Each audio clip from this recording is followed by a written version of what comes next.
찬양 감사합니다. 찬양 감사합니다. 마이크 켜주세요.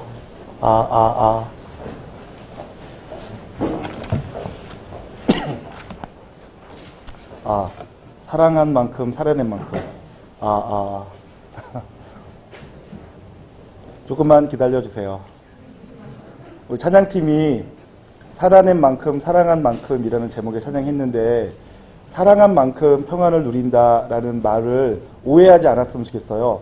평안을 얻으려면 사랑해야 된다는 뜻이 아니고요.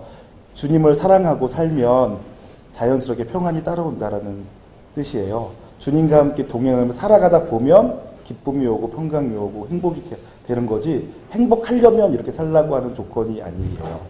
그렇게 이해하시기 바라겠어요. 기도하고 말씀 나눌게요. 사랑과 은혜가 풍성하신 하나님 아버지, 오늘도 저희를 주의 품에 불러주시고 주의 사랑을 가득 느낄 수 있는 복된 예배 자리에 초청하여 주시니 감사합니다. 이 시간도 주님께 마음 다해 예배할 때 주님만 영광받아 주시옵소서. 또 주님을 만난 영혼들마다 그 삶이 치유되고 회복되게 하시고 교정되게 하시고 아름답게 성장할 수 있도록 역사하여 주시옵소서. 오늘도 주님 앞에 나올 때 작은 물질이지만 예물 가지고 나와 드립니다. 기뻐 받아주시고 주님 나라와 영광을 위해 사용하여 주시옵소서. 감사드리며 존귀하신 예수님의 이름으로 기도하옵나이다. 아멘. 아멘. 네, 귀한 찬양 감사합니다. 오늘 말씀 함께 보도록 하죠. 베드로전서 3장 15절 말씀입니다.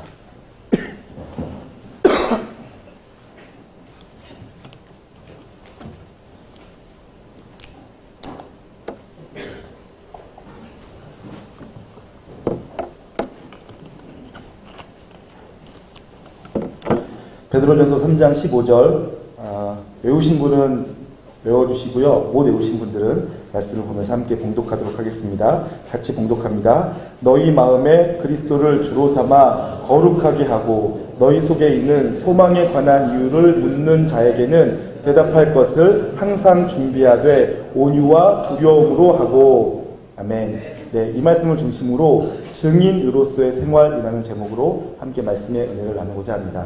여러분, 제가 말씀을 전하기 전에 한 가지 함께 우리가 생각해 봐야 될 문제를 얘기하고 갈 텐데요. 여러분들은 우리가 한 공동체에서 함께 예배를 드리고 있지만 신앙의 수준은 달라요. 어떤 사람들은 이제 막 신앙이 싹트고 있는 영적인 새 생명인 경우도 있고, 어떤 분들은 잘 자라가고 있는 이제 식물로 비유하자면 줄기가 막 뻗어가는 단계에 있는 사람도 있고요. 어떤 분은 잎사귀가 막 무성하게 자라가고 있는 단계에 있는 분도 계시고, 어떤 분은 꽃을 피우고 계신 분도 계시고, 어떤 분은 열매를 맺고 계신 분도 계세요. 그래서 설교를 할 때 보면 제가 우리 설교를 들으시는 청중들의 수준에 맞춰서 그들이 들어야 되는 말씀으로 하나님 말씀이 증거되어야 되는데, 어떤 때에는 모든 사람이 다 이 말씀을 듣고 아멘으로 화답하기는 어려운 경우들을 제가 많이 봐요. 오늘 말씀도 좀 그런 편이죠. 오늘은 증인으로서의 생활이에요. 그런데 이제 막 씨앗이 심겨져서 싹트고 있는 영적인 새 생명은 아직은 이 증인된 삶을 살 수가 없어요. 살려고 아무리 노력해도 살 수가 없어요. 새싹이 어떻게 꽃을 피우겠습니까? 새싹은 새싹으로서 그냥 잘 자라가면 돼요. 그런데 그 새싹으로서 잘 자라가다가 어떤 때가 되면 하나님과 동행하며 살아가다 보면 자연스럽게 잘 커요. 그러다가 어느 날 여러분의 삶에서 꽃이 피기 시작해요. 향기가 나기 시작하죠. 그리고 여러분의 그 핀 꽃으로 인하여서 벌과 나비가 찾아오고요. 그리고 그것이 꽃씨를 배달하기 시작하죠. 그러다가 어느 날 열매가 맺혀지기 시작합니다. 그러니까 오늘 말씀 증인으로서의 생활이라는 제목으로 함께 말씀의 은혜를 나눌 때요, 여러분들 중에서 어떤 분은 나는 저렇게 살기가 좀 어렵다라고 생각이 드시는 분들은 어려운 줄 아시고 계시면 돼요. 지금 당장 순종할 수는 없어요. 그리고 또 어떤 분들에게는 이 말씀이 오늘 나에게 딱 맞는 말씀인 것 같다. 지금 나는 그렇게 살아야겠다라는 마음이 드시면 그 말씀에 아멘으로 화답하시고 이렇게 말씀대로 살기 위해서 힘써 보시길 소망합니다. 그러면서 여러분의 삶이 더 아름답게 자라가게 되길 소망합니다. 이렇게 간단하게 이제 전체적인 그림 좀 나눈 다음에 오늘 말씀 볼 텐데요. 오늘 말씀은 제목 그대로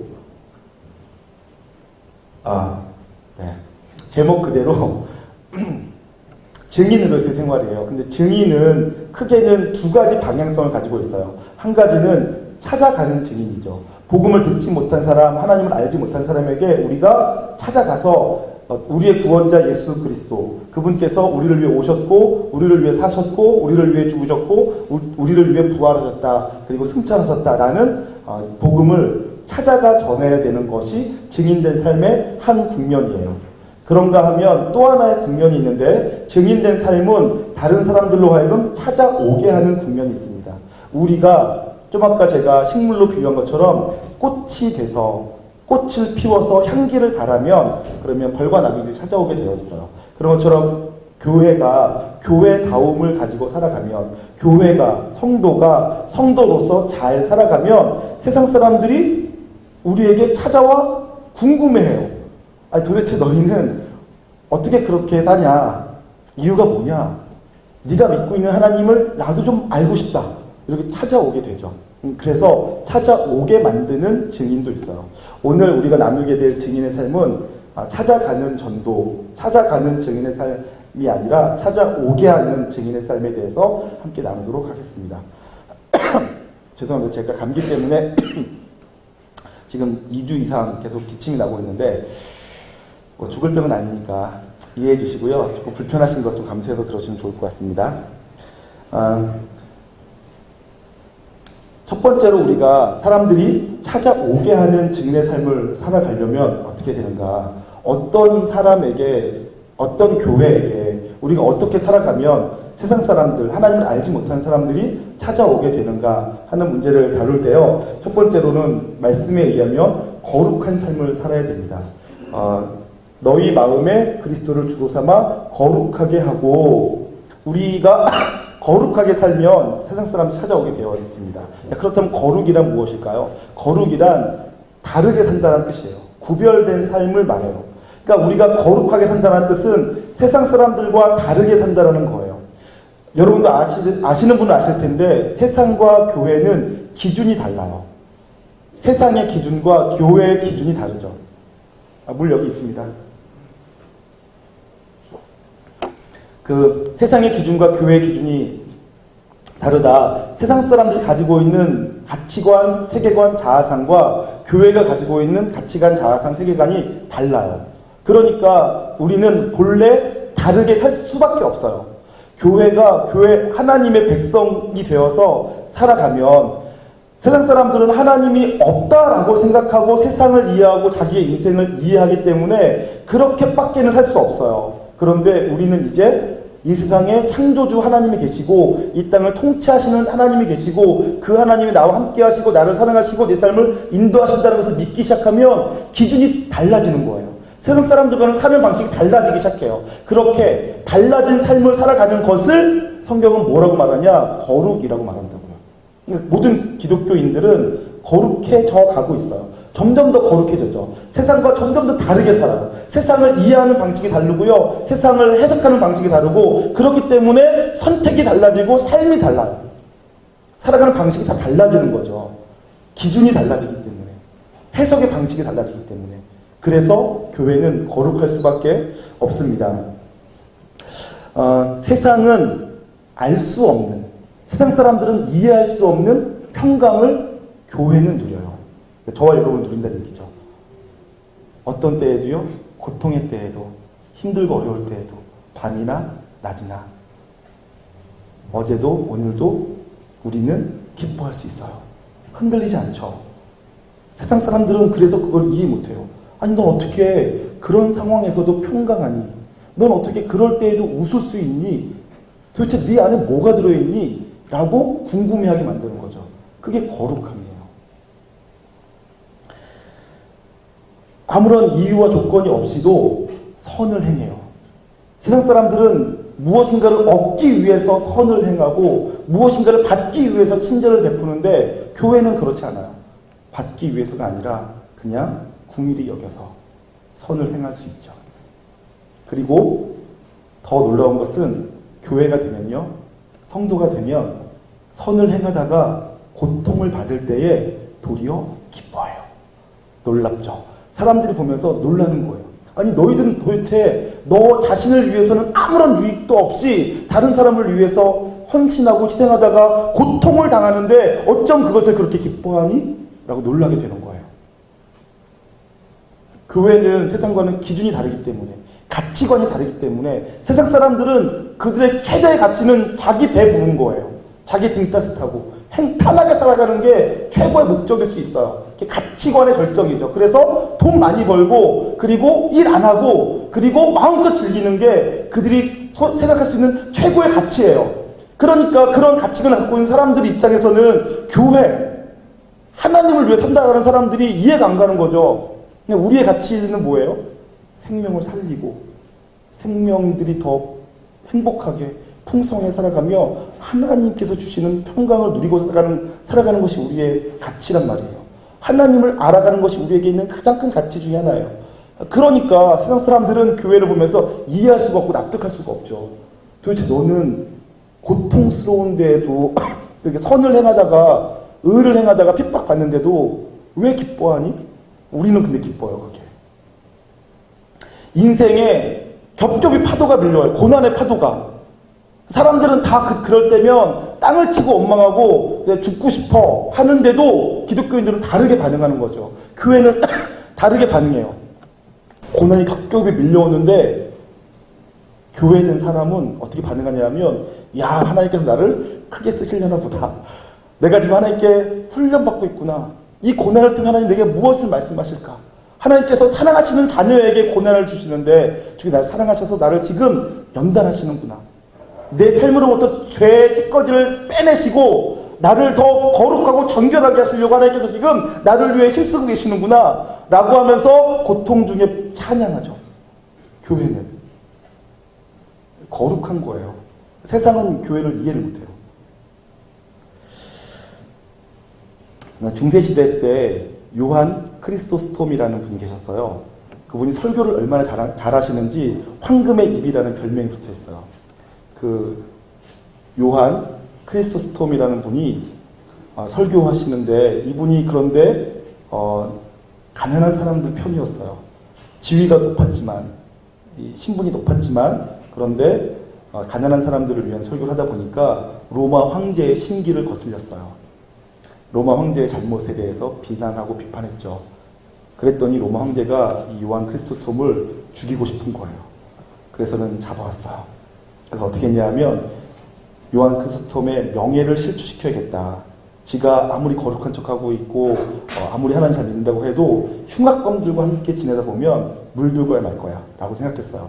그래서 요한 크리스토톰을 그 당시에 흉악범들이 가득 차 있는 감옥에 집어넣었어요. 그래서 몇 개월이 흘렀죠. 황제가 물었어요. 자, 요한 크리스토스톰 잘난 척하던 그 녀석이 어떻게 됐나 보자 하고 사람을 보냈어요. 어떻게 지내니? 라고 물었더니 황제시여 큰일 났습니다. 흉악범들이 요한 크리스토스톰 때문에 다 기독교인이 되어버렸습니다. 이러는 거예요. 황제가 화가 났어요. 그래? 어쩌다 그런 일이 벌어졌냐 그랬더니 네, 기독교인들은 특이하게도 만나는 모든 사람들을 전염시킵니다. 전염병과 똑같습니다. 그래서 그를 혼자 두어야 됩니다. 그래서 황제가 그랬더니 아 좋아, 그거 좋은 생각이다. 그러면 그 녀석을 혼자 두어라. 아무도 못 만나게 해라. 그렇게 오랜 시간 혼자 냅두면 그는 분명히 고통 속에 죽어갈 것이다. 그래서 혼자 독방에 가뒀어요. 또 몇 개월이 지났어요. 그 다음에 황제가 자, 그가 아무도 못 만났으니 아마 얼굴이 홀쭉해졌을 거야. 고통 속에 있을 거야. 어떻게 됐나 보고 와라. 그래서 저 신하가 갔더니 또 쪽으로 달려와서는 황제시여 큰일 났습니다. 이상합니다. 혼자 있으면서 괴로워할 줄 알았는데 그는 그 속에서 얼마나 기쁘게 찬양하고 기도하던지 얼굴에서 광채가 나는 것 같습니다. 뭐라고? 흉악한 녀석 속에 두어도 안 되고 혼자 두어도 안 되니 안 되겠다. 그 녀석을 죽여버려라. 그랬더니 모든 신하들이 황제시여 그것만큼은 절대로 안 됩니다. 기독교인들은 한 사람을 죽이면 수천 명이 태어납니다. 기독교인들의 가장 큰 영광은 순교입니다. 그들은 죽고 싶어 합니다. 주님을 위해 그들이 믿고 있는 예수님을 위해 죽는 것을 그들은 가장 큰 영광으로 합니다. 절대로 죽여서는 안 됩니다. 그러면 이 요한 크리스토스톰을 어떻게 하면 좋단 말이냐? 그냥 내버려 하십시오. 그랬더니 일화가 있어요. 진짜 그리스도인들은요, 거룩해요. 세상이 감당할 수가 없습니다. 세상과는 전혀 다른 기준으로 살기 때문에 그렇죠. 그런 사람을 보면 세상 사람들은 놀라죠. 어떻게 하다가 저렇게 됐을까? 도대체 그 속에 뭐가 들어있을까? 궁금해지는 것입니다. 요한 크리스토스톰 얘기를 하고 난 다음에 얘기하니까 너무 빈약해서 여러분들의 심기를 거스를 수도 있겠는데, 제가 그냥 제 주변에 일어났던 얘기 한 가지만 나누도록 할게요. 여러분들이 아시는지 모르겠지만 요즘 이제 교회가 많이 바빠졌어요. 그래서 저희 교육자들이 예년에 비해서 더 많은 일들을 하고 있어요. 그런데 이제 또 뭐 저만 하더라도 이제 신앙 강좌라고 하나 더 제 사역이 하나 더 생겼고, 또 단기 선교를 또 준비하는 것도 생겼어요. 그것 말고도 제가 여러분들 저기 다 만나지는 못하지만 일주일에 2명 이상씩 신방 원투원을 하고 있어요. 그러니까 제 시간이 거의 막 너무 빽빽하고 집에 들어갈 틈도 거의 없어요. 매일 밤 늦게 들어가요. 또 집에 들어가면 또 아이들이랑 놀아주려고 피곤하기도 하고요. 어쨌든 그렇게 지내고 있단 말이죠. 그런데 지난 주간이었어요. 김나희 목사님은 새벽 예배 설교 주간이었어요. 그리고 김나희 목사님은 지금 대학원 박사과정을 하고 있기 때문에 월요일 날마다 대학원 가서 공부를 해요. 그러니까 일주일 내내 한 번도 쉬지 못하는 생활을 하고 있는 거죠. 지금 2년 차로. 그런데 김나희 목사님 어머님이 아프세요. 그런데 아버님도 아프신 거예요. 계속 어머니 병원에 왔다 갔다 하고요. 또 아버지 병원 왔다 갔다 해요. 그리고 우리 박진호 목사님은 아기를 낳아서 이제 90일 정도 됐어요. 아기 낳아서 90일 정도 되면 아기 키우는데 너무너무 힘들거든요. 피곤하죠. 얼굴이 반쪽이 됐어요. 너무 피곤하니까. 그러니까 저희 교육자들이 지금 다 피곤한데, 지난주에는 또 장례도 났어요. 오늘도 또 장례가 났는데, 지난주에 장례가 나서요. 저 진도까지 9시간에 걸쳐서 장례식에 갔다 오셨어요. 그러니까 막 다들 너무 피곤한 거죠. 틈만 나면 막 너무, 그러니까 얼굴이, 피곤이 막 얼굴에 붙어 있어요. 그런데 그러니까요, 저희 교육자들이 어떻게 되는 줄 아세요? 다들 한 명 한 명 피곤하지 않은 사람이 없어요. 너무너무 피곤해요. 그랬더니 서로가 서로를 격려하고 위로하는 거예요. 근데 격려하고 위로하는데 뭐 할 말이 별로 없으니까 막 이상한 소리들을 막 하면서 막 격려해요. 말도 안 되는 얘기들을 하는데 막 깔깔깔깔 막 웃어요. 도대체 웃을 일이 하나도 없는데 누가 말만 하면 막 웃어주고요. 그래요. 피곤하니까, 힘드니까 더 격려하는 거예요. 더 그냥 웃어줘요. 누가 한마디 하면 그 말에 3명이 다 대답을 해요. 대답하는데 그 말이 무슨 말인지 모르게 되면 웃어요. 점점 우리가 미쳐가는 것 같아요. 근데 제가 가슴이 막 따뜻해져요. 왜 저렇게 미친 소리를 하는지 제가 알겠습니까? 그냥 서로에게 짐이 되고 싶지 않은 거예요. 그리고 뭐 여러분들 다 아시겠지만 우리가 뭐 도와줄 게 별로 없잖아요. 누가 아프고 힘든데 뭐 어떻게 도와주겠어요. 그러니까 그렇게라도 섬기겠다, 도와주겠다, 뭐 그런 건 아니겠습니까? 교육자실이 너무 좋아요. 교육전 선생님도 오시면 또 같이 막 즐겁게 웃고 장난치고,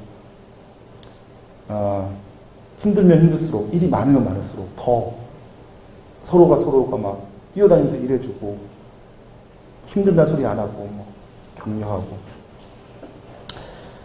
저는 세상에서는 볼 수 없는 관계라고 생각합니다.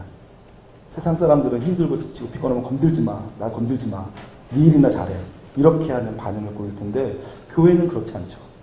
교회는 어떻게 하든 서로 도우려고, 격려하려고, 힘내라고, 나름대로 방식으로 서로를 살려주고 세워주는 것 아니겠습니까? 저와 여러분은 거룩합니다. 주님께서 저희를 거룩한 자로 부르십니다. 아직 그 거룩의 크기가 작을 수 있지만 여러분들은 주님과 함께 살고 있는 한 점점 더 거룩하여져 가고 있습니다. 세상 사람들이 볼 수 없는 것들을 보기 시작하고요. 세상 사람들이 경험할 수 없는 것들을 경험하기 시작합니다. 그래서 더 이상 여러분들은 전에와 똑같이 세상 사람들처럼 살 수 없게 되어져 버립니다. 그렇게 여러분들은 지금 거룩하여져 가고 있는 것입니다. 그런 거룩한 삶을 살게 될 때마다 내 삶 속에서 세상과는 다른 기준과 가치관과 또 세계관을 가지고 다른 선택을 할 때마다 여러분 하나님을 찬송하실 수 있고 소망합니다. 여러분이 지금 자라가고 있는 것이니까요. 그런데 여기서는 너희가 거룩하여진다, 거룩하여져야 된다라고 하면서 어떻게 하면 거룩하여지는지를 소개하고 있는데 너희 마음에 예수 그리스도를 주로 삼으면 거룩하여진다라고 되어 있어요. 너희 마음에 예수 그리스도를 주로 삼아 거룩하게 되어라. 한번 확인해 볼까요? 15절에 너희 마음에 그리스도를 주로 삼아 거룩하게 하고 라고 하죠. 여러분, 우리가 거룩하게 되는 것은 뭐 이미 다 설명했지만 아주 간단해요. 단순하죠. 이론상으로는 우리 마음속에 예수 그리스도를 주로 삼는 거예요. 그러면 거룩해져요. 그렇다면 예수님을 내 마음속에 주로 삼는다는 것은 무슨 의미를 가지고 있을까요?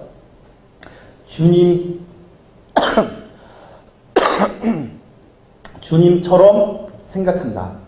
주님을 통해 행동한다. 주님을 중심으로 살아간다. 뭐 이런 의미를 가지고 있는 거예요. 여러분, 우리 모든 사람들은 생각하고 살고요. 선택하고 살아요. 근데 그 생각 속에 주님 없이 생각하고 그 선택 속에 주님의 관심은 나한테 관심 없이 그냥 내 관심대로만 선택하고 내 필요대로만 살아가거든요. 대부분의 사람들이. 그런데 예수 그리스도를 내 마음에 주로 삼으면 어떻게 하냐면 그분께 물어보게 되어 있어요. 여쭤보게 되어 있죠. 지금 여러분들은 주종의 관계를 잘 모르시는 것 같아요. 그런데 회사에서라도 직장에 상사가 있어요. 그러면 그 상사가 결정권자란 말이에요. 그럼 나는 어떡합니까? 어떤 일을 할 때 그냥 일상적인 일은 내가 하던 대로 해요. 그런데 만약에 특별한 일, 새로운 일을 할 때는 어떻게 합니까? 상사에게 물어보죠. 지금 제가 이러한 일을 하려고 하는데 해도 될까요? 라고 물어본단 말이에요. 상사가 그래 해봐. 그러면 하는 거고 상사가 듣더니 야 그건 좀 곤란한데 어려워. 그러면 내가 아무리 하고 싶어도 안 해야 돼요. 그렇지 않습니까? 직장에서 상하 관계가 있다는 것은 그렇다는 얘기예요. 주종의 관계는 그런 거예요. 예수님이 내 삶의 주인이시다 라고 한다면 여쭤보셔야 돼요. 주님, 제가 이런 일을 하려고 하는데 해도 될까요? 라고 여쭤보셔야 되죠. 주님께서 승인해 주시면 하면 되는데 승인 안 해주시면 어떻게 됩니까? 기다려야죠. 승인이 떨어질 때까지. 혹은 안 하든지 포기하든지. 마음속에 예수님을 주로 삼는다는 것은 계속 주님께 여쭤본다는 뜻이에요. 질문한다는 뜻이죠. 그분과 대화하고요. 그분의 인도하심을 따라간다는 얘기를 하는 거예요. 그렇게 해서 그렇게 살다 보면 나중에는 알게 되어지죠. 아, 우리 주님이 원하시는 것은 이런 일이구나. 이런 일을 할 때는 기뻐하시고 이런 일을 할 때는 별로 안 기뻐하시는구나 하는 것들을 알게 되어져요. 그러면서 주님의 마음이 내 마음과 점점점 합하여져 가죠. 이론적으로 말하자면 그런 뜻이에요. 그렇다는 얘기예요. 그래서 저와 여러분이 거룩하여진다라는 얘기는 주님이 내 삶의 주인이시다. 내 마음속에 계시며 나를 통치하신다라는 것을 인정하고 살아간다는 것이고, 그렇다라는 것은 어떤 것을 선택할 때, 결정할 때만큼이라도 주님께 여쭤보고 결정한다. 주님께서 그래서 나에게 허락해 주시는 대로 한다 라는 것을 의미해요. 저와 여러분이 그렇게 사시면서 점점 더 거룩하여질 수 있기를 소망합니다. 그렇게 되면 어떻게 되냐? 예수님이 내 삶의 주인이셔서 내가 주님께 여쭤보고 주님께서 허락해 주시는 것만 한다 라고 할 때는 어떤 일이 벌어지느냐? 내 속에서 염려, 걱정, 두려움이 사라지기 시작합니다. 여러분, 이거는 굉장히 신비로운 얘기가 아니라 간단한 얘기예요. 제가 교회에서 어떤 일을 하는데 담임 목사님께 먼저 보고하고 담임 목사님이 승인을 받았어요. 그러면 그 일은 되든 안 되든 제가 그냥 하면 돼요. 허락받았으니까. 근데 담임 목사님께 허락을 안 받았어요. 당회에 승인을 안 받고 제가 어떤 새로운 일을 해요. 그러면 그때는 이게 잘 돼도 이상한 거고 안 돼도 이상해요. 제가 그래서 굉장히 걱정하죠. 저는 청년부에서나 어떤 제가 새로운 일을 할 때는 반드시 담임 목사님께 여쭤보고 당회에 승인을 받은 채 합니다. 그러면 그때부터는 걱정할 것도 두려울 것도 없어요. 그런 간단한 이치인 거죠. 여러분, 정말로 하나님이 온 땅을 창조하시고 통치하시는 분이시고 그분이 우리 삶의 주인이시라는 것을 믿고 있어요. 그래서 내가 그분께 승인을 요청했는데 그분이 승인해 주셨어요. 그 다음부터는 그냥 하면 되는 거죠. 잘 되든 안 되든. 주인 되신 주님께서 이미 허락하신 일이니까 그 일에 대해서 염려하거나 걱정하거나 근심하거나 두려워할 필요가 없어지게 되는 거예요. 믿음만 분명하다면. 그래서 인생이 되게 심플해지는 거죠. 단순해지는 거예요. 염려, 걱정, 근심 같은 게 없어져 버려요. 그래서 세상 사람들이 교회를 잘 이해 못하죠. 너 어쩌면 그렇게 단순하게 사냐? 어쩜 그렇게 인생이 심플하냐? 라고 생각하는 거죠. 재고 따지고 그런 것 없이 주님을 위해서 주께서 허락하셨으면 그 삶 살아가게 되는 거예요. 오늘 그렇게 나와 있습니다. 15절에 너희 마음에 그리스도를 주로 삼아 거룩하게 하고 너희 속에 있는 14절에 있는 말씀이네요. 14절. 그러나 의를 위하여 고난을 받으면 복 있는 자니 그들이 두려워하는 것을 두려워하지 말며 근심하지 말고. 그들이 두려워하는 것을 두려워하거나 그들이 근심하는 것을 근심하지 않게 된대요. 주님께서 우리 삶의 주인 되셔서 거룩한 삶을 살기 시작하면 염려, 걱정, 근심, 두려움이 없어져 버리기 시작한다고요. 주님께서 허락하셨고 인정하셨기 때문에 자연스럽게 없어져 버리는 거죠. 여러분들이 여전히 마음속에 걱정, 근심, 걱정, 두려움이 있다라는 것은 그 일에 대해서 아직 하나님의 승인을 확인하지 못했기 때문에 그래요. 뭐 그런 거죠. 여러분들이 제일 관심 있는 결혼의 문제에 있어서 하나님, 이 형제가 제 사람이 맞습니까? 아닙니까? 라고 하는데 하나님께서 대답을 안 해주세요. 그러면 어떻게 됩니까? 불안하죠. 그 형제가 나한테 조금만 잘해주면 아니었나? 이렇게 생각이 들고. 근데 마음속에 하나님께서 승인해 주시면 그 다음부터는 걱정, 근심, 불안이 없어지게 되죠. 다들 경험을 못 해봐가지고 이해를 못하는 분위기예요. 네, 고개를 끄덕끄덕 하시는군요. 제 얘기 그럼 해드릴게요. 저희 아내랑 결혼했어요. 결혼했는데 하나님께서 허락하셨다고 믿고 결혼했어요. 결혼을 살다 보니까 어려운 일이 많았어요. 생각보다 안 맞는 게 너무 많더라고요. 많아도 너무 많아요. 그래서 너무 힘들었어요.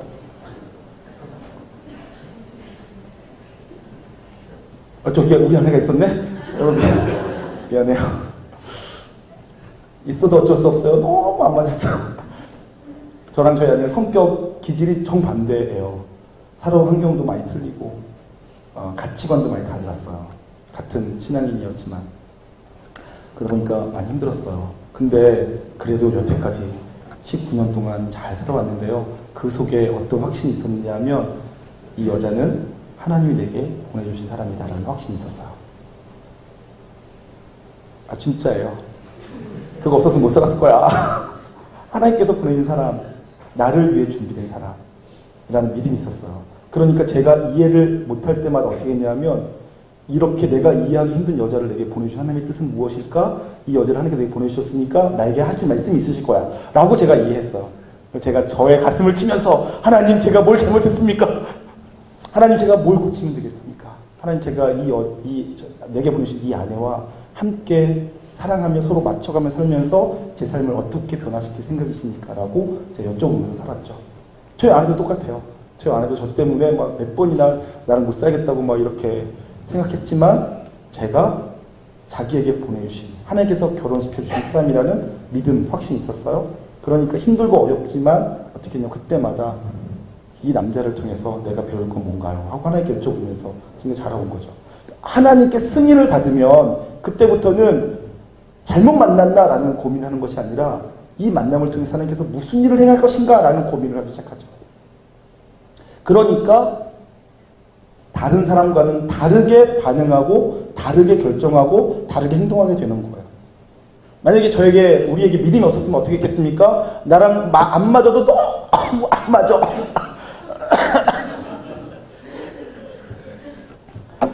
이렇게 덥죠? 이 말 할 때마다 이렇게 덥죠? 오늘만 하고 안 할게요, 뭐. 그렇게 안 맞으면 어떡합니까? 안 맞아, 너무 안 맞아. 이혼해야겠어. 이렇게 살다가는 미칠 것 같아. 하고 이혼했을 거고요. 근데 우리는 그럴 수가 없죠. 하나님께서 만나게 하신 사람이라는 확신이 있으면 그것도 다르게 반응하는 거예요. 이혼이라는 걸 택하는 것이 아니라 어떻게 맞춰갈까? 이렇게 맞춰가는 과정 속에서 우리는 무엇을 배워가야 되는가? 하나님께서 이렇게 서로 틀린 것 같은 사람을 만나게 하셔서 하나님께서 하시려고 했던 일은 무엇일까? 이런 고민들을 하는 거죠. 함께 같이 기도하고요. 그래서 제가 저희 아내 안 만났으면 여러분 저랑 같이 이렇게 얘기하기 힘드셨을 거예요. 제가 지금 여기 없었을 수도 있어요. 이렇게 살지 못하고 제가 밖에서 어떻게 길가에 쓰러져 있을 수도 있어요. 저희 아내 덕분에 제가 조금씩 더 거룩하여지고 더 성화되어져 가고 더 다듬어져 가는 거죠. 하나님의 은혜를 생각합니다. 제가 지금 무슨 말 하고 있냐면 우리 안에 예수님께서 주가 되셔서 내가 그 주님 되신 주님께 질문하고 승인을 받고 믿음대로 살아가면 거룩하여져 간다는 얘기를 하고 있는 것입니다. 거룩하여진 삶을 살아갈 때 주님께서 내 마음의 주가 되시고 그 주 되신 주님께 질문하고 여쭤보고 그 주님의 대답을 들으며 살 때 인생이 달라진다는 것이죠. 여러분들 그것을 경험하시며 점점 더 거룩하여지시기를 주님의 이름으로 축원합니다. 그렇게 거룩하여지면 당연히 세상 사람들이 우리에게 묻기 시작해요.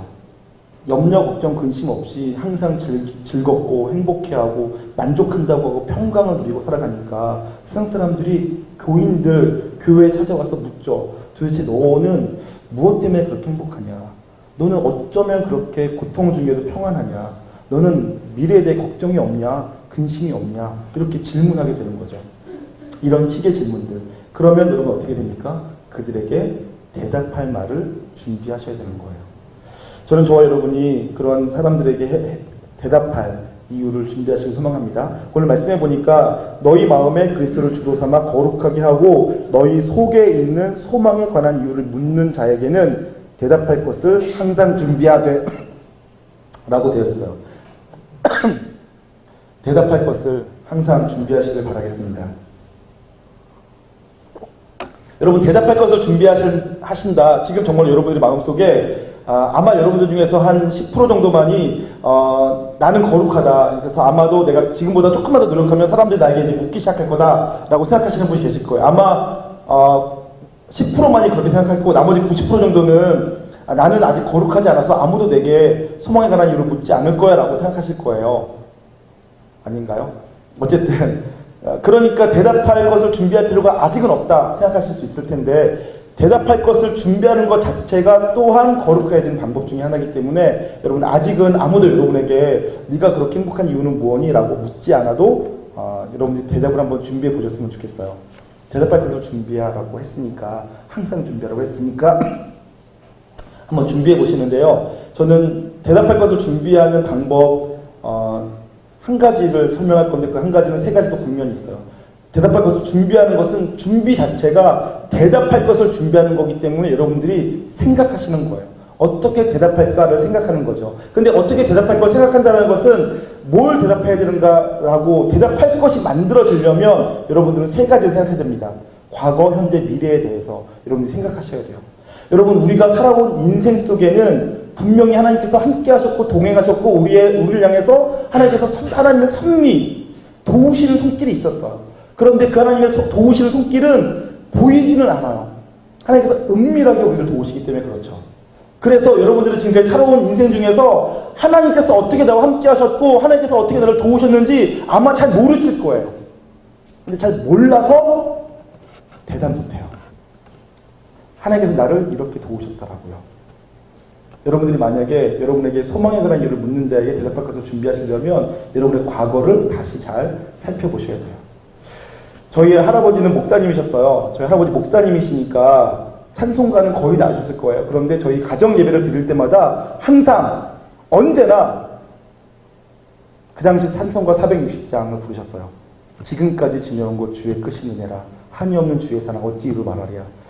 신정에 1월 1일 날 만나도 그거 하시고 구정 생겨서 다시 또 구정 때 만나도 또 그거 부르시고 추석 때 만나도 그거 부르시고 무슨 만나서 예배만 드린다고 하면 목사님이신 할아버지가 맨날 그것만 부르셨어요. 지금까지 지내온 것 주의 크신 은혜라 한이 없는 주의 사랑 어찌 이루 말하랴.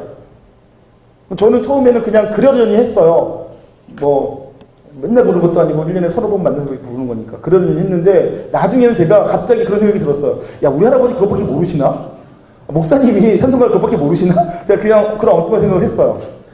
그때가 어느 날이었어요. 제가 교회에서 있는데 1권사회 나이가 제일 많으신 70대 이상의 권사님들이 나오는 특송을 부르시는데 그분이 꼬부라지신 허리로 이렇게 떨리는 목소리로 찬양을 부르세요. 지금까지 지내온 것 하시면서 그 찬양을 부르시는 거예요. 제가 그래서 그때 이런 생각을 했어요. 야 나이 드신 분들은 다 그 찬양 부르나 보다. 제가 그 생각을 한 거죠.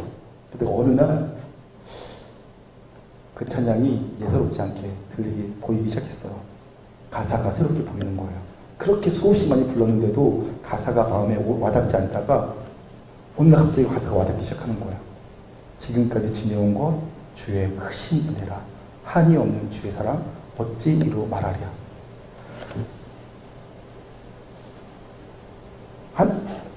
하나님과 함께 살아왔다 온 사람들은요, 살아가는 그 순간순간에는 하나님 나를 어떻게 도우셨는지, 어떻게 은혜를 베푸셨는지 모르는데 되돌아보면 다 그렇게 고백을 하는 거예요. 인생에 4, 5, 60년을 살아온 사람들이 뒤로 돌아보면 지금까지 지내온 것은 다 주의 은혜였구나. 내가 한 것 같고 또 내가 당한 것 같아 보이지만 다 주의 은혜였구나. 한이 없는 주의 사랑, 그 사랑이 나를 살게 했구나. 그렇게 고백하게 되는 거죠. 여러분들 지금 젊으셔서 잘 모르셔서 그래요. 하나님께서 여러분을 어떻게 돕고 계신지, 하나님께서 여러분들과 어떻게 동행하시며 은밀한 손으로 함께 하시는지. 그런데 여러분들 지금부터라도 한번 다시 생각해 보세요. 하나님께서 여러분과 함께 하고 계세요. 그리고 돕고 계시죠. 오늘 무슨 일이 있는지를 몰라도 지나온 시간들을 돌아보면 하나님의 손길이 있으실 거예요. 그렇게 새롭게 하나님께서 여러분과 함께 하시는 것들을 발견해 가시는 시간들을 가지시는 것, 그것이 대답할 말을 준비하시는 것입니다. 그런가 하면 지금 현재를 믿음의 눈으로 바라보기 시작하는 거예요. 지금 여러분이 겪고 있는 어려움들이 있어요. 그 어려움들은 세상 사람들은 이 어려움에 대해서 내가 잘못했으니까 생겼지라고 생각하거나 혹은 재수 없어서 생겼다라고 생각하죠.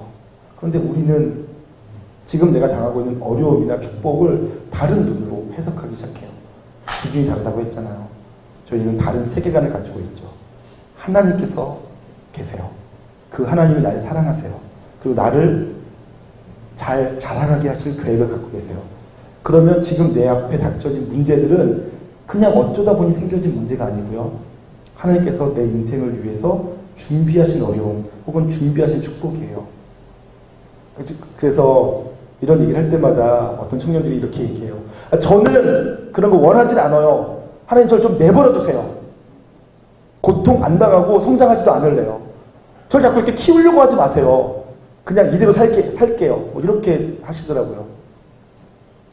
제 친구들 중에서도 그렇게 고백했던 친구들이 많았어요. 인생이 너무 어려우니까, 당신은 너무 힘들고 어려운 거예요. 그러니까 이제 하나님 좀 지긋지긋하니까 그만 좀 하세요. 저 이제는 그렇게 사랑하고 살고 싶지 않아요. 이렇게 얘기했었어요. 그렇게 얘기했던 친구의 12년 전의 고백이 지금도 제 귀에 들리는 것 같아요. 근데 그렇게 얘기하면서 하나님 저 좀 내버려 두세요. 굳이 저를 이렇게 훈련시키셔서 그렇게 키워 놓으실 필요 없어요. 저 크고 싶지 않으니까 고통도 그만 주세요. 훈련받고 싶지 않아요. 이렇게 얘기했던 친구가 그 후 5, 6년 되니까 하나님께서 어떤 자리에 올려놓으세요. 그때 그 고난 때문에 지금은 그 일을 너무 잘해요. 저는 그런 사람들을 많이 봤기 때문에 지금 여러분이 당하는 고통에 대해서 저는 담대해요. 여러분들은 지금 너무 힘들겠죠. 고통이 너무 진해서. 그래서 여러분들 그런 생각이 튀어나오시고 속에서 하나님 저 좀 내버려 두세요. 누가 언제 저 키워달라고 했어요? 전 잘하고 싶은 생각이 없어요. 성장 안 해도 괜찮으니까 고난 좀 없애주세요. 이렇게 말하고 싶으실 거예요. 근데 여러분 지금부터 한 10여 년 더 지난 다음에 생각해보면 지금 여러분이 당하는 고난이 여러분의 자양분이 돼서 여러분들과 하여금 그 후의 삶을 훨씬 더 풍요롭게 하는 것을 경험하게 되실 거예요. 그것을 지금 믿음의 눈으로 보고 계셔야 돼요. 당장 눈앞에 있는 거 볼 때는 너무 힘들어요. 너무 고통스러워요. 그냥 포기하고 싶어요. 빨리 여기서 벗어나고만 싶은 거예요. 그런데 하나님의 눈으로 조금 더 높은 데서 바라보세요. 여러분의 인생은 30살에 끝나는 게 아니란 말이에요. 60, 70, 80, 90, 100 이렇게 바라보며 살게 될 터인데 지금 당하는 이 짧은 고난들이 여러분 남은 인생을 훨씬 더 풍요롭게 풍성하게 만들어가는 힘이 돼요. 그러니까 지금 현실을 바라볼 때요. 문제만 바라보지 마시고 좀 높은 데서 바라보시면서 믿음으로 선포하시며 사시기를 주님의 이름으로 축원합니다. 여러분들은 누구나 하나 할 것 없이 다 사랑받는 하나님의 자녀예요. 하나님이 여러분을 사랑하세요. 그리고 여러분을 사랑하는 하나님은 선하세요. 여러분에게 여러분을 고통스럽게 괴롭게 하시면서 여러분들이 고통당하는 그 찡그러진 표정을 보면서 즐거워하시는 그런 분이 아니세요. 어떻게 하든지 여러분을 행복하게 하시려고 애쓰시는 분이란 말이에요. 그리고 하나님은 가장 적절하게 여러분들을 위해서 그 고통이나 아픔들을 사용하시는 겁니다. 지금 당하는 고통이 아마 여러분이 당할 수 있는 가장 짧은 고통, 가장 효율성 높은 고통일 거예요. 그러니까 이렇게 허락하셨죠. 그렇게 믿으세요. 그리고 고난 중에 감사하시며 찬양하시고 웃으며 고난이여 와라. 지금보다 10배 더 힘들어 내가 이겨내리라 하시면서 이겨내보세요. 금방 좋은 날이 올 겁니다. 할렐루야. 네.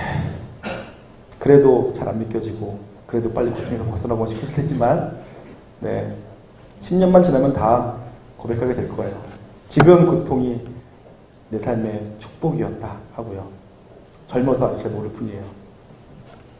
자, 그래서 과거와 현재를 믿음으로 바라보고요. 그리고 미래도 믿음으로 바라보시는 거예요. 아마 여러분들이 지금 힘드신 이유 중에 가장 큰 이유가 소망이 없어서 미래가 안 보여서 그러실 거예요. 내가 결혼할 수 있을까? 나를 좋아할 만한 자매가 있을까? 나를 좋아하는 형제가 있을까? 이런 고민. 결혼 못하고 사는 거 아니야? 이런 고민. 직장 못 구하면 어떡하지? 혼자 이렇게 읽어주는 거 아니야?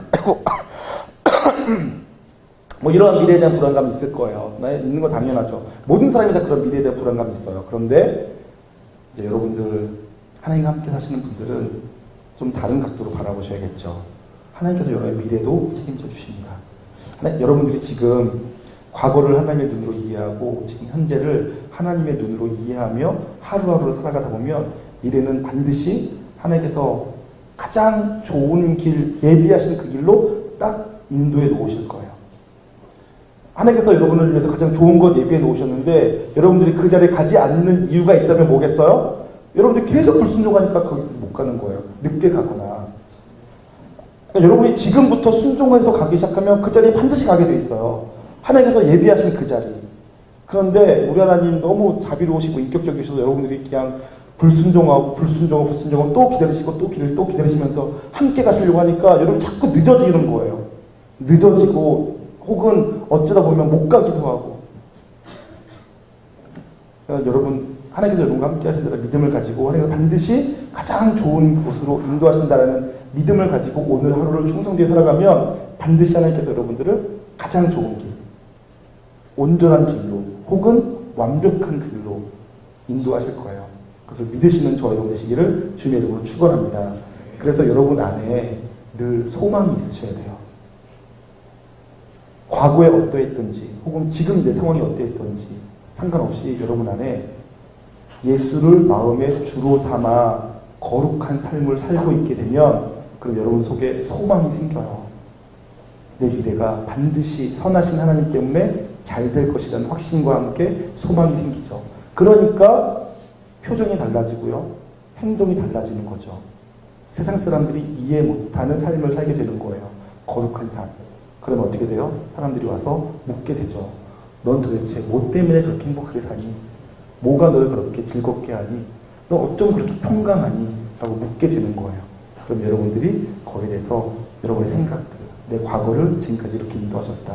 지금 나는 내 현실을 이렇게 이해하고 있다. 그래서 하나님께서 내 삶을 이렇게 인도하실 것이다. 라는 것들을 대답해 주는 거예요.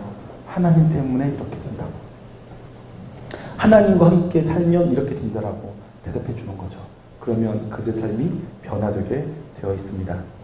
자, 그래서 다시 15절 너희 마음에 그리스도를 주로 삼아 거룩하게 하고 너희 속에 있는 소망에 관한 이유를 묻는 자에게 대답할 것을 항상 준비하되 온유와 두려움으로 하고 라고 되어 있어요. 항상 대답을 준비하시고요. 한 가지만 더 본다면 온유와 두려움으로 하래요. 그리고 온유로 준비해야 되는 이유가 있어요. 대답할 때에 방법도 알려주고 있는데 온유와 두려움으로 하라는 거죠. 온유해야 되는 이유가 있어요. 이유가 뭐냐면 그들은 몰라요. 그래서 이해를 못합니다.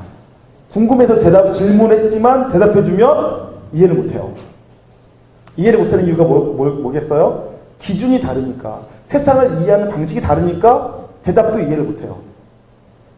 하나님 때문이야 라고 말하면 너나 잘 믿으세요. 이렇게 하는 반응, 이것밖에는 생각할 수가 없기 때문에 대답을 해줘도 이해를 못해요. 그러니까 대답할 때에는 온유한 마음을 가지고 대답하셔야 돼요.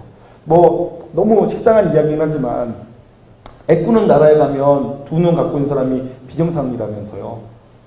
파란 팔자리 있는 나라에 가서는 두 팔 가진 사람이 병신이라면서요. 그런 거랑 똑같은 거죠. 세상은 교회를 이해 못해요.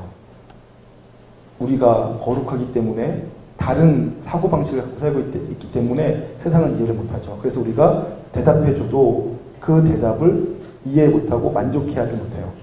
그래서 여러분들이 마음을 늘 온유하고 부드럽게 하면서 그들에게 대답해줘야 돼요. 그런가 하면 두려움으로 대답할 것을 준비하셔야 돼요. 왜 두려움이냐? 이 대답은 여러분들은 인식하든 못하든지 간에 하나님께서 여러분을 통해서 세상에게 비추는 빛이 되기 때문에 그래요. 여러분들은 그냥 하는 말, 그냥 질문에 대한 대답이겠지만 하나님은 여러분의 그 대답을 통해서 세상을 향해서 글을 쓰고 계시는 거예요. 편지가 되는 거죠. 여러분과 저는 어느 순간부터는 하나님의 사역자가 돼요. 그리스도의 편지가 되고 그리스도의 향기가 되고 여러분이 주님께서 말씀하신 바대로 빛이 되시는 거예요. 그렇기 때문에 여러분은 내가 그렇게 하나님께 쓰여지는 하나님의 종이라는 사실에 대해서 두려움을 가지셔야 되죠. 어쨌든 여러분들이 거기까지 가시려면 한참 먼 미래의 일이 될지도 모르겠지만 오늘 여러분들이 주님과 함께 살면서 믿음으로 살기 시작하면 그럼 여러분들은 자연스럽게 자라가서 거룩하여지고 그래서 어느 날 꽃이 피기 시작할 거예요. 그리고 거기서 열매가 맺혀지기 시작하죠. 꽃과 나비들이 여러분에게 찾아올 거예요. 그래서 여러분에게 질문하기 시작할 거예요.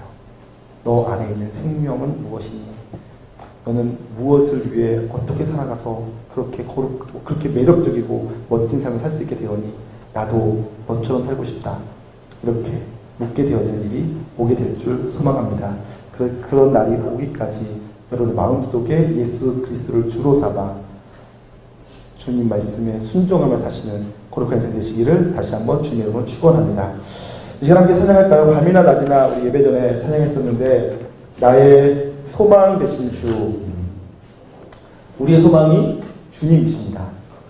그 주님을 나의 소망 삼고 그 주를 바라보며 사실 수 있게 소망합니다. 그리고 밤이나 낮이나 그러죠. 밤, 어두운 때, 고통의 때, 힘든 때, 혹은 낮, 좋은 날, 행복한 날. 이 찬양은 밤에도 노래하겠다라고 고백하는 거예요. 낮에도 노래하지만 밤에도 노래하겠다. 밤이나 낮이나 상관없이 언제나 주를 찬양하겠다. 이러한 고백을 하고 있는 거죠. 저와 여러분 안에 예수님을 주로 삼아 우리가 소망을 품고 혹은 소망 되신 주를 바라보며 밤이나 낮이나 주를 찬양하는 복된 인생 되시기를 소망합니다. 함께 찬양하고 기도할게요. 예, 하나님 아버지, 고백한 그대로 밤이나 낮이나 어제나 오늘도 괴롭고 슬플 때에도 심지어 내가 나도 모르게 쓰러져 있을 때에도 다시 주를 소망하며 일어나길 소망합니다. 주를 찬송할 수 있길 소망합니다. 주님으로 인하여서 기뻐할 수 있길 원합니다. 세상을 바라볼 때에는 좌절하게 되어지고 낙망하게 되어지고 낙심하게 되어지고 넘어질 수밖에 없을지라도 나의 소망 되신 주를 바라보며 용기 내게 하시고 일어서게 하시고 승리하며 찬양하며 살 수 있길 원합니다. 그렇게 우리를 인도하시고 지도하시며 새롭게 하여 주시옵소서. 그래서 우리가 세상과 다른 거룩한 삶, 구별된 삶 살게 하시고 그런 구별된 삶을 살아감으로 하나님께 영광 되어지고 하나님의 기쁨 되어지며 세상을 변화시키는 인생들 되게 하여 주시옵소서. 감사드리며 존귀하신 예수님의 이름으로 기도하옵나이다. 아멘. 축도하겠습니다. 이제는 우리 주 예수 그리스도의 놀라우신 은혜와 하나님 아버지의 극진하신 사랑하심과 성령님의 감화 감동 교통하신 역사가 이곳에 있는 모든 사랑하는 성도의 삶 가운데 그리고 또 흩어져 있는 우리 미커 공동체 한 명 한 명의 삶 가운데 이제부터 영원토록 함께 있을지어다. 아멘.